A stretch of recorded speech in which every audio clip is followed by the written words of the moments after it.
Good morning, good afternoon, and good evening, and welcome to the Same Old Arsenal podcast. It's me, Chris, from the Same Old Arsenal podcast. I don't know what I was doing there, but anyway, nice to see you, or not see you. Nice to hear from you in the chat. Please feel free to drop all of your comments and discussions, because we're going to try and get through the next 45 minutes talking about what was the game yesterday, unfolding in front of our very eyes. Chelsea versus Arsenal, 1-1 draw.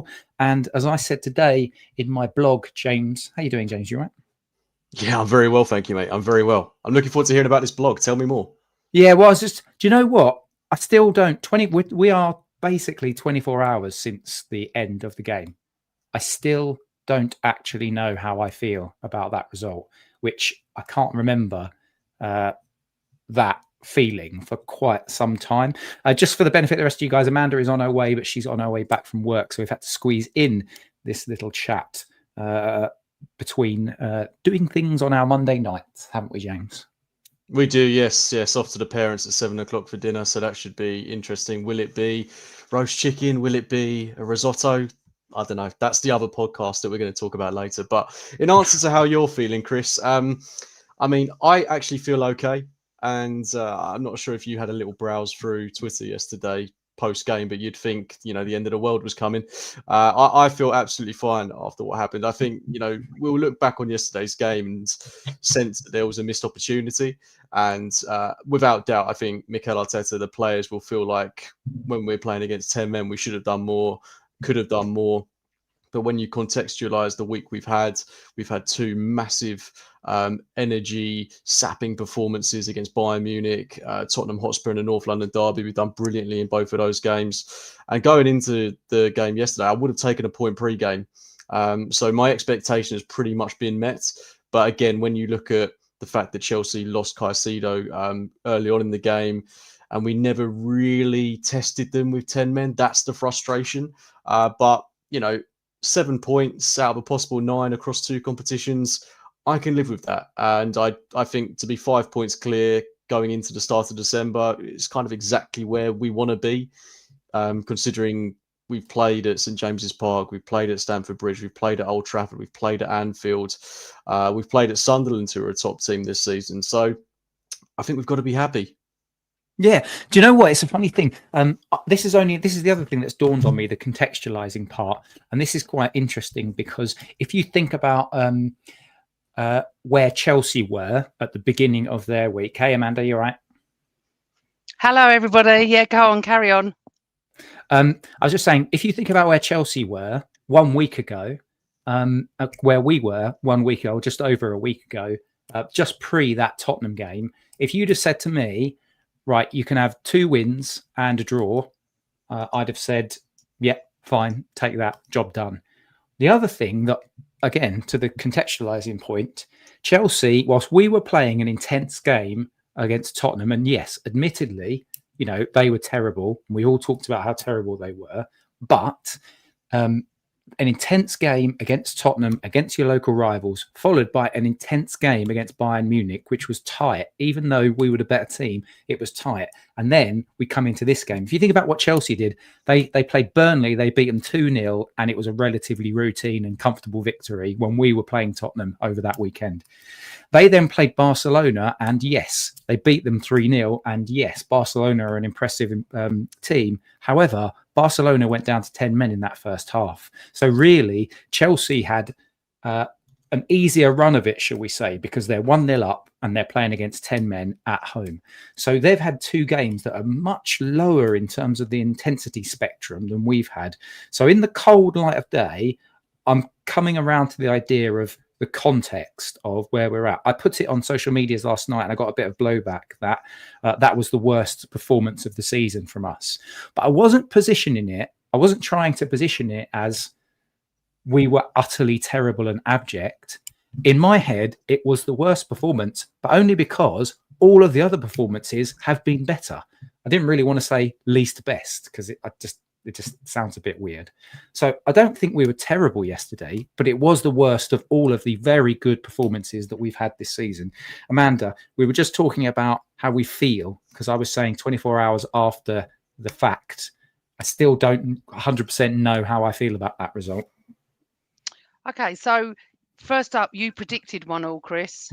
I Yeah. predicted 2-2, and Carl, I guess, went for 2-1 away.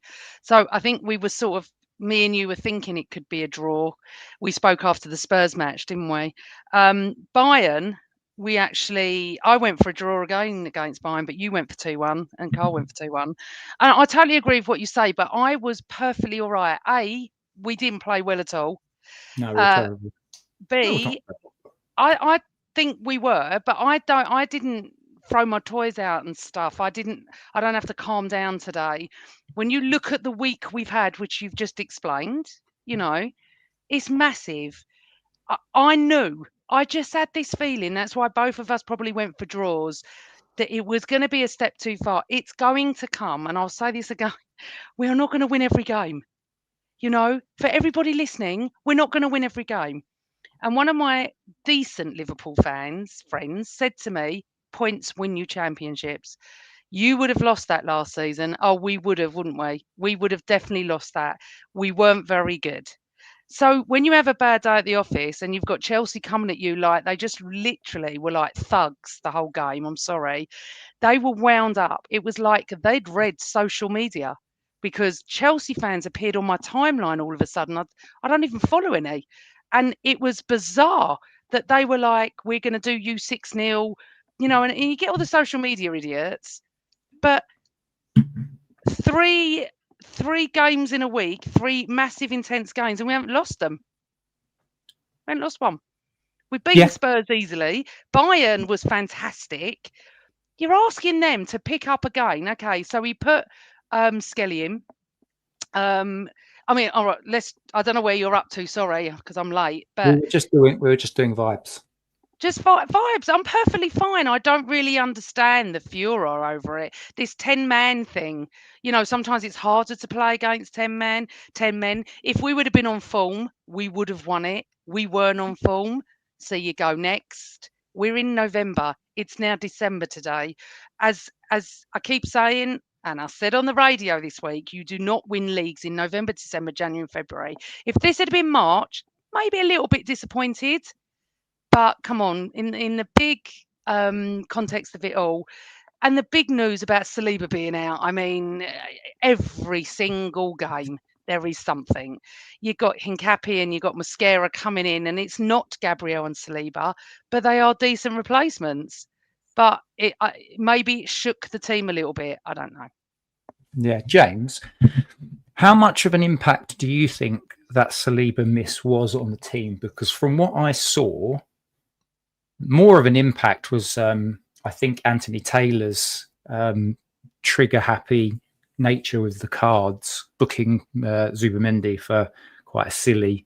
Well, it wasn't a silly. It was silly for him to book him. It was not really a booking. And Cucurella certainly was a little bit overzealous. And Caicedo, even before he got sent off, there was a couple of instances, including a barge in the back on Timber, which really could be punished a lot worse. But so there's 2 questions in there, I guess, for you, James. One of them is, how much of an impact do you think the lack of Saliba had on the team? And then the second one is, I guess, the style and the industrial, I think you'd put it, approach of Chelsea.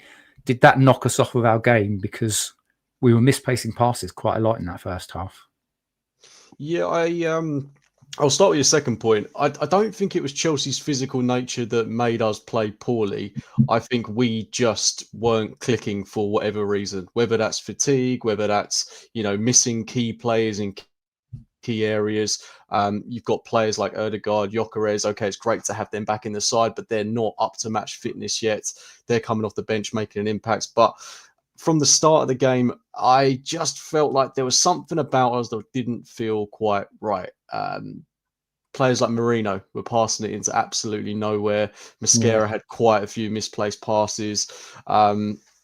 It just didn't feel as tight as, as succinct as it has done in previous games. And then obviously Anthony Taylor, booking Martin Zubimendi, as well as a cohort of other players in the opening 10, 15 minutes of the game, just set the tone for what was inevitably going to be a red card at some point. I'm really glad it didn't come for us, but I really did feel like at points we were treading a tightrope.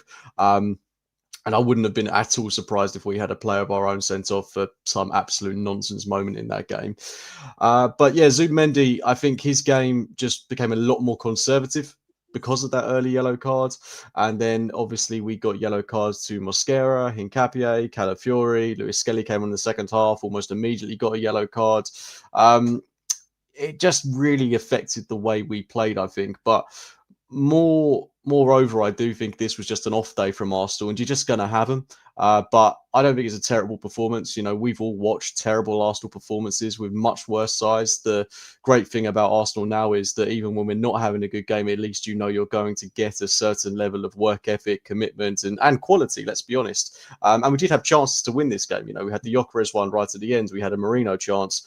Sanchez made a good save from Martinelli. So it's not like we weren't creating niche. Whereas you go back to last season, and I always reference that game at home to Everton where it was like 1-1 or 0-0, and we just created absolutely nothing that game. It was absolutely awful. But at least we create now when we're not playing well. But I do think the Mosquera-Hincapié partnership rocked us a little bit. Hincapié was excellent, absolutely excellent in the North London derby. Mosquera, I can say the exact same against Bayern Munich. He was fantastic against Harry Kane. But put the two of them together in a partnership that's not really been tried and tested, that was happening at the last minute, so we've not really had time to prepare for it. It was always going to affect us in some way. And Saliba and Gabriel are so crucial to the way we go higher up the pitch, the way we start out play from the back. I just thought you could see quite a clear lack of inexperience between those two as a partnership, because individually they've got bags of experience, but together I don't think it quite worked. But it's only the second time they've played as a pair. But what great centre-back options to have in reserve. And I don't want to say they were bad, they weren't, but it was obviously a key component that affected the way we played, and not in a good sense. Yeah. Do you know what's really, really interesting is that we are in a situation where we can lose both of our centre halves against one of the most other informed teams in the league, and we're coming out of it saying, no, they did all right, they did fine. It's been many a year. In fact, I'm not sure I've ever come across a number 3 and number 4 centre half. If you think Gabriel and Saliba are 1 and 2, I've never ever been in a situation that I can recall where we've had the 3rd and 4th choice centre halves, and I don't feel as worried going into the team that's second in the league. And I think that's real credit to those players, and it's credit to the scouting. It's credit to the fact that we've got them on board.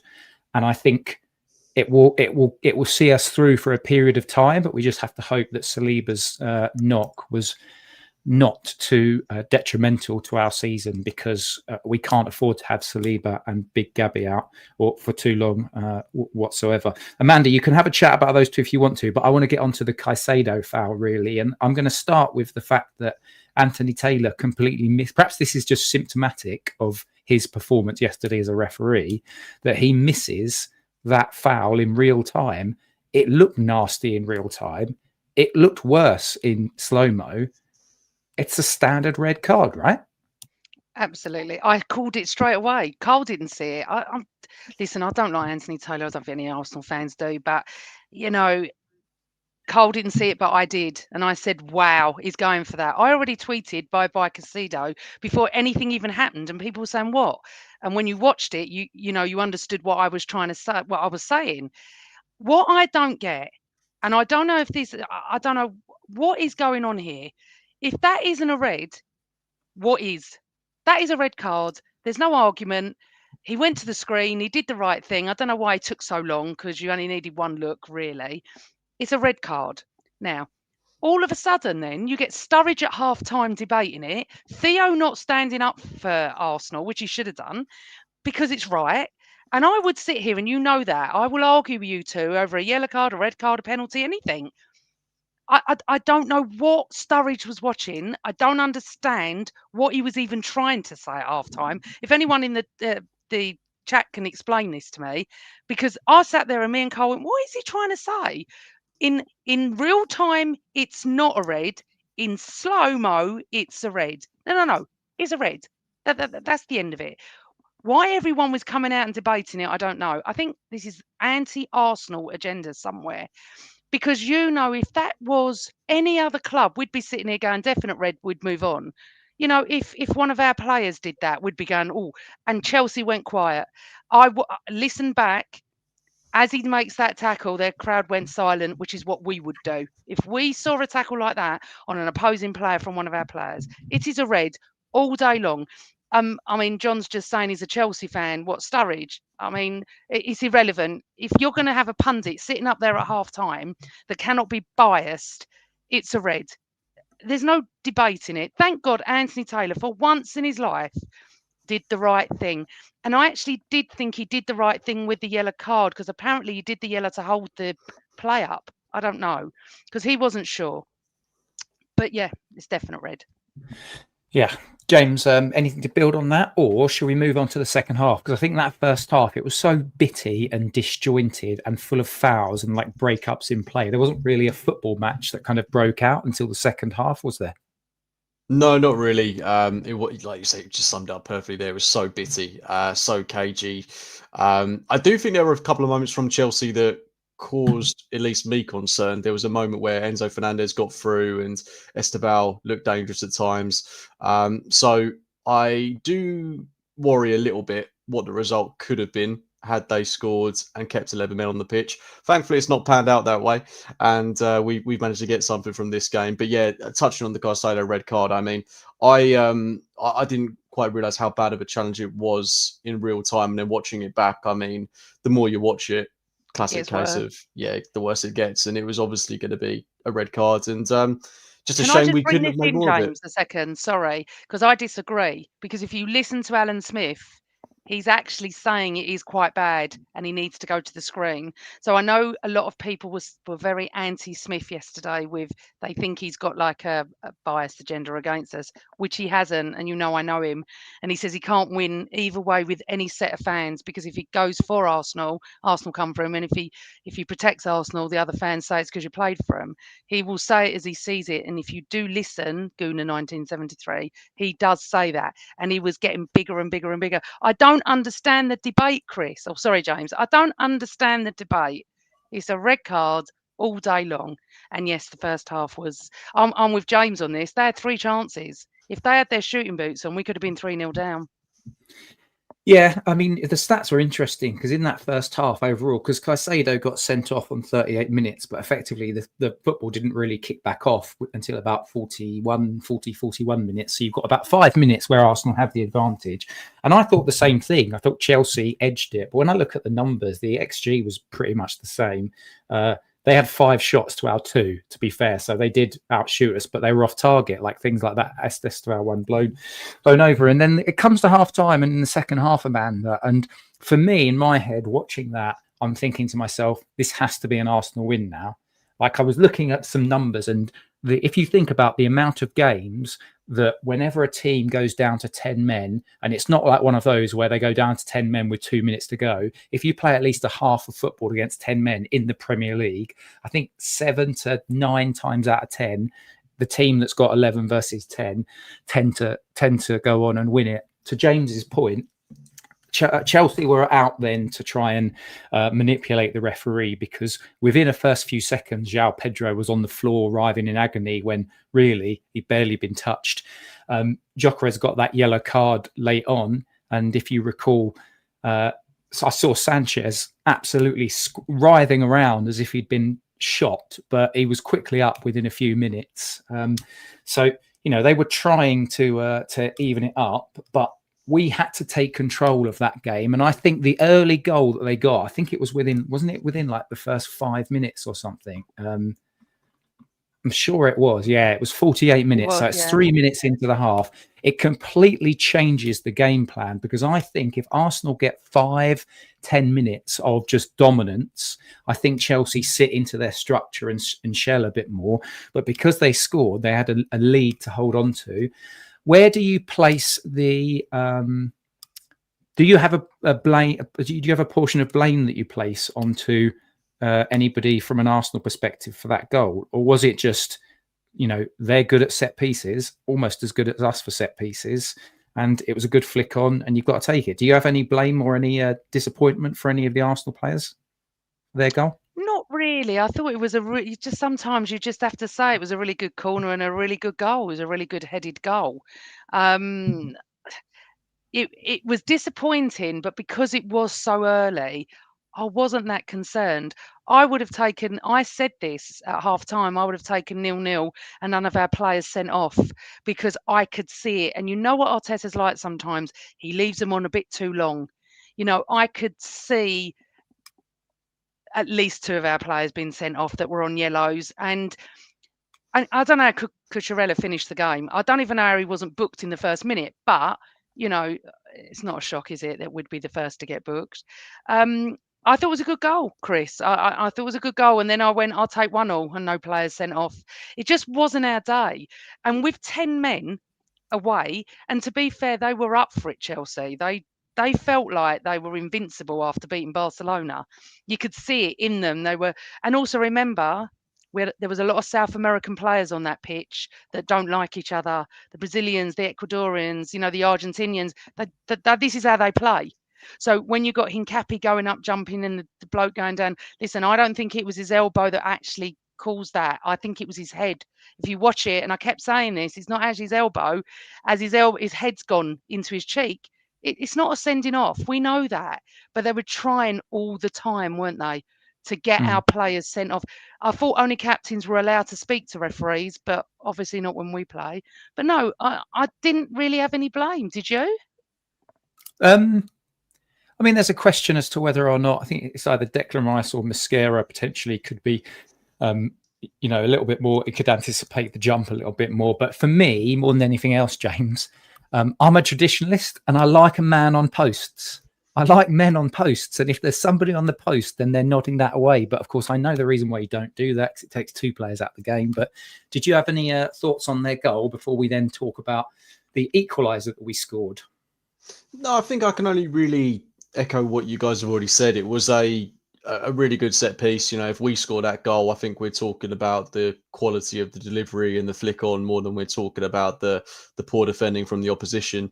Maybe Mosquera could have done a bit better. I think it's slightly frustrating that the corner comes from a shot that looked like it was going way wide. But I can't really pin the blame at anyone individually. It was just a really good set piece, really well worked, and that's something we know all too well about. But it's just frustrating that it came at that point in the game, because like you say, if we had just asserted our dominance, stamped our authority on that game, at least for 5, 10, 15 minutes, I think we could have snatched this 1-0, not playing particularly well. It's just the fact that we conceded a goal, because they didn't really create opportunities aside from that. I can't really think of anything noteworthy in that second half. They looked dangerous on the break, but they never really got one-on-one with Raya. They never really had too many shots on target. So I just feel like if we'd have kept it tight, 80 minutes in, if it's still 0-0, that's your opportunity to go and win it when you bring on Gyökeres, Ødegaard, Madueke, etc. But that's not how football works, unfortunately. So, it is what it is. Yeah. And then we've got 10 minutes or 11 minutes between them scoring. I did actually think Chelsea would just sit back and go into a full low block and see if they could just frustrate us. But to be fair, they looked like they were trying to hit us on transition and counter. It was good, the good chance. It was one of very few chances, actually, that Saka got. And I thought Saka had a very 6 out of 10 game yesterday. I think there was a lot of players on there that had a 6 out of 10 game. I thought Eze was practically anonymous. Madueke came on and he looked like he was impacted by the pantomime booing that was going on, because I don't really think he had too much of an impact. But one player does have an impact, and did have an impact, if you think, with the fact that there was that red card. Obviously, he was involved in that. It was Merino. And Amanda, I'm actually getting to the point where I'm wondering whether or not, even against Brentford, I think he'll probably play Gyökeres because he needs to get minutes back into him, and Merino's played a lot of football. I'm just like, it's almost like he can't be dropped at the moment, because that man is an end product machine. It was a fantastic header. Great ball from Saka, fantastic header. But what's your kind of take on the Merino situation, and also having him potentially as a starter against Brentford? I just want to go back to the fact that we missed Trossard. Isn't that weird after how some fans feel about him? we actually missed Trossard yesterday. The only player for me that gets 20 out of 10 is Declan Rice, an absolute warrior. The rest of them, I think around 6. I was calling for Mourinho to come off, I have to be honest. I don't think he was doing much, but he does pop up at those times when you need him. He does. And it's just incredible. Honestly, I was sitting there going, right, we need Mourinho off, we need Erdegaard on, we need Gyökeres on. I was doing, we got to get the yellow cards off, uh, and yet he does that. I don't know. I don't know what it is about Mourinho. He's reliable. He is reliable, isn't he? Do you know what it is? And I'd love to get your take on this, James, as well. I think the reason why we as Arsenal fans are a little bit confused by him is because ostensibly he's a midfielder, right? Yeah. And yet that middle part of the pitch, which is where a midfielder spends most of their time, is not really that great. He's not very technically gifted. Like, he's not a dribbler. He's not got an amazing passing range. He's just kind of a bit, in my opinion, meh in that middle third. But defensively, when we've got balls being put into the box that we've got to defend corners, Mourinho is there. He's there to nod those balls away. So he's a really good defensive outlet. And then in the attacking box, he is a phenomenal outlet for us. He scored really important goals. He scored against Newcastle, the equaliser. He scored for Spain a number of times. He is a deadly player in the box. It's just that middle part of the pitch. And so as Arsenal fans, I guess the question is, do you agree with this, James? I find myself a little bit fried, my brain a bit fried by the fact that we've got a midfielder who in the midfield area isn't that great, but yet is an invaluable player for us. Yeah, I mean, I'm not prepared to write him off in midfield. I still think he is an asset there. I think it was it the game against Nottingham Forest at home where he played in midfield? We gave Declan Rice a breather and he had a really solid game. I think what he lacks in, I was going to say what he lacked in technical ability, but I do actually think he's a very intelligent technical footballer at times. Yeah. Like when he drops deep, holds up the ball, almost a bit Lacazette, but with a brain. And he turns it round the corner and he brings in the likes of Saka, Trossard, Martinelli, Eberechi, Eza. I think it really works. I think the way we're playing, especially with Ezra in the team in a minute, it really works. I'm not sure how good it will be when Erdegaard comes back into the side and we haven't got like an Eberechi Eza necessarily starting in the role that he's in now. But for the here and now, he's doing a really good job. And you've got to say, he's a genuine centre-forward option for us. And going into Brentford, are you dropping him for Gyökeres? Are you dropping him in the game next week against Aston Villa? I don't really know. And that's where I'm a little bit with you, Chris. I feel like he really benefits the team in such a positive way. But because he's not a striker, part of me is going like, no, just don't put him there. But is it coming to a point now where we kind of have to accept that he is a striker? Do you know he is a false nine? Do you know what's interesting? I think you've just hit on something which is kind of triggered in my head. If you think about the success that we had against Tottenham and even against Bayern as well, it was Mourinho dropping deeper and Eza filling that space, or Mourinho dropping right and then Saka being able to push on. If Erdegaard comes in, Erdegaard is probably occupying the spaces that Mourinho occupies, and therefore you probably need a different tool in your attacking toolkit, and it probably is a Gyökeres who's going to make runs in behind. So if you're going to bring Erdegaard back, it probably fits more naturally to have a Gyökeres coming in. But I think we just need to. I'm just here to acknowledge that Mourinho in both penalty boxes is a really, really valuable asset to us, and hopefully he can continue to be that asset for us. But then, Amanda, so we scored on 60 minutes. And at that point, honestly, I was watching it. I was actually watching it on my phone in the car because the wife was driving and we were coming back from somewhere. At that point, I'm thinking to myself, we got to go on and win it now. And I think that's where my disappointment comes from, is once you've got the red card, once we've got the equaliser, you've got 30 plus minutes to go and win the game. And this maybe comes down to the fact that we had so many 6 out of 10 performances, because I just don't think we created enough chaos and jeopardy in Chelsea's box to really trouble Sanchez. There was that chance that he spilled for Gyökeres' yellow card. There was the chance right at the end, which Timber took off Djokovic's head. But then all I can remember of that second half is a couple of uncharacteristically skied Bukayo Saka sort of shots. And that's where the disappointment, I think, comes from me. So I guess my question to you is more around, did you have the same feeling of what might have been and how we just weren't on it post that Marino goal? Because really, we should have kicked on, right? Yeah, so I think that we're so ingrained, well, I am, with the 1-0 away from home, not playing so well, and they're going to get a goal in the 93rd minute, not Arsenal, the opposing team. So I was a little bit concerned because we were so off pace yesterday and so under par that I was like, right, I'm taking 1-0. I am taking 1-0, no player sent off. I was honestly like that, Chris. So at the end, I wasn't disappointed. If we were on form and having chance after chance and hitting the woodwork and causing him, the goalkeeper to make fantastic saves, I'd have been bloody gutted that we couldn't got one in. We didn't deserve anything. That's it. A draw was fair enough as far as I'm concerned. So I think, as I said, come March, I would be very disappointed if we couldn't have kicked on, because it's going to be very important. But it's important, if you can't win a game, don't lose it. I say this all the time. We couldn't win it yesterday. I don't think even if we were playing till now, we would have scored. All of them were off par. If Yuri and Timber would not have taken it on his head, taken it off Gyökeres, it was in. He would have scored with his head. No one was marking him. But did Gyökeres call? We were discussing this in the office today. Did he call? Was he loud enough? Did Yuri hear it? I don't know. Maybe Gyökeres thought he was just going to leave it. We just don't know, do we? But it is good to see Gyökeres back. But I just want to say one thing and ask a question, then I'll stop. Martinelli is a super sub and nothing else. I'm sorry. Wow. He's a super sub and nothing else. No, super sub. He will do it when he comes on at 60 minutes. He is not a 90-minute player. There we go.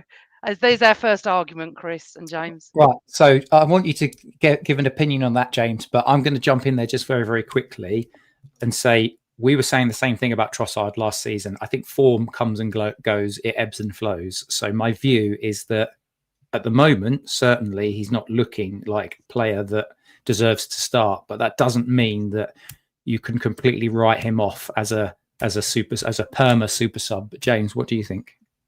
I think that's hyperbolic, if I'm being totally honest. I think that Martinelli has shown exactly what he can offer this Arsenal side this season. For 90 minutes?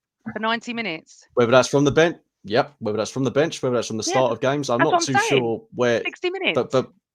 But I'm not sure where that's coming from, because I don't think he did anything necessarily wrong yesterday. And when you look at the guy that came on for him, Madueke, he was terrible. Like, let's have it right. Like, he was awful when he came on. He didn't offer anything. He ran around. None of them did, really. None of them did. But then why are we looking at Martinelli in particular? Because I feel this. It's not just yesterday. I feel this. I think he can come on and turn games like he does. But we I were just saying, don't want to see him start. And I remember you in particular were saying the exact same about Trossard. And I probably still feel like that with Trossard as well. I probably do feel both of them are absolute super subs. I don't want them to leave. Absolutely not. I prefer it when they don't start and they come on. But that's just how I feel. Okay, can I ask a question then? If Trossard is a super sub and Martinelli's a super sub, and we're still not 100% convinced on Madueke, unless you're saying that Madueke I like is the Madueke. starting. No, I like Madueke. So you think he's the starting left winger? I think that, yeah, all I'm saying is you could start Trossard and bring Martinelli on and Madueke. They don't have to all start for the whole game. Like, for instance, you wouldn't take Rice off, would you, unless he's injured? You wouldn't take Saliba. You wouldn't take Gabriel off unless they're injured. Saka, maybe, if he's tiring. But he didn't even take Marino off. So I'm just saying that for me, they're both amazing players, just not for 90 minutes. Yeah, that's how I feel. It is an interesting one. I think it's a kind of a semi-moot point because all of them are going to get starts and are going to come off, and that, like, we're going to rotate all of them during the season. It's interesting that a lot of people have talked about Eze as that potential left winger, or at least somebody that occupies in that sort of space and then can come in field. I think it depends on the type of game, really. If we're going to play a low block, Chelsea are not a low block FC game, and so therefore I can understand why you'd want a Martinelli or or a Madueke playing, because they're going to run in behind. So Martinelli would certainly run in behind, and I suspect Arteta thought that Chelsea would press higher. I mean, the red card maybe impacts the amount of space he might have got on the counter and transition. Madueke is I want to beat my man, go down the line type thing, and I think there was a place for it. Whether it was just the atmosphere, the occasion, the fact he was returning to his own club, I don't know. But there will be games, for example, at home where we're playing maybe even like a Brentford, and someone like Martinelli is just going to have his man sat in front of him saying, go on then, beat me. And that's not really Martinelli's game. It might be, if Trossard's not fit, more of a Madueke game on Wednesday night. We've got 8 minutes left before we need to shoot off.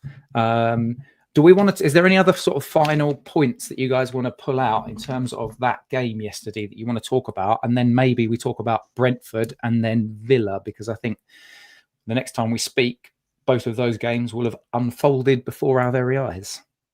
No, I'm good. Bad day at the office. Got a point at Stamford Bridge. I'm not upset. So we can do our predictions as well for the both games.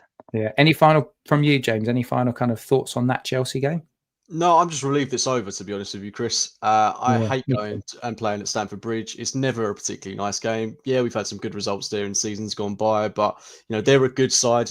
One thing we haven't done in this podcast is actually really acknowledge that Chelsea are a good team. Like, Reece James was excellent. They've got really good players. They've spent enough money to assemble a good team. They're missing some players, but they were near enough full strength yesterday. And when you contextualize that we're missing our 2 first-choice centre-halves, we haven't got a recognised striker playing up top, and then our big players like Gyökeres, Madueke, Ødegaard, even Gabriel Jesus, they're coming back into the team. It's great, but they've barely played any football. So what is their level going to be at? So you've got to put all of that into context. 1-1, final result. Take the point, move on. But I expect us to go on a run now. That's the only thing I'm going to caveat it with. Okay, well, that's a nice segue, and you can stick on then whilst Amanda gets her book out for the predictions then. So do you want to predict Villa and then also Brentford? So go Brentford. I've gone 2-1 for Brentford and 1-1 for Villa. 2-1 to Brentford? 2-1 to Arsenal. Sorry, at Brentford, against Brentford, yeah. No, 2-1 Arsenal, 1-1. I'm going to go 2-0 in both games. I think we'll win both. And it's great that we've got our options coming back. Hopefully if Havertz can be back, if we can see some minutes for Jesus. But I do think we need to rotate quite carefully in these games. I don't think we can keep flogging the same 11 that has basically started the past couple of games. Use the squad a bit more. Want to see a bit of Norgard, Madueke from the start in one of these games. And hopefully we can get Trossard and Saliba back ASAP. Yeah, I'm going to go I think I'm with you, 2-0 against Brentford. I think we'll do that. I'm going to go very sort of cagey, disgusting, uncomfortable 1-0 away victory against Aston Villa. I've just got that weird feeling that it might be like that because Villa, they're a really odd team. Like against Wolves at the weekend, like they scored a wonder goal, but Wolves are a terrible team and they didn't really. They're having trouble. They're having trouble creating chances.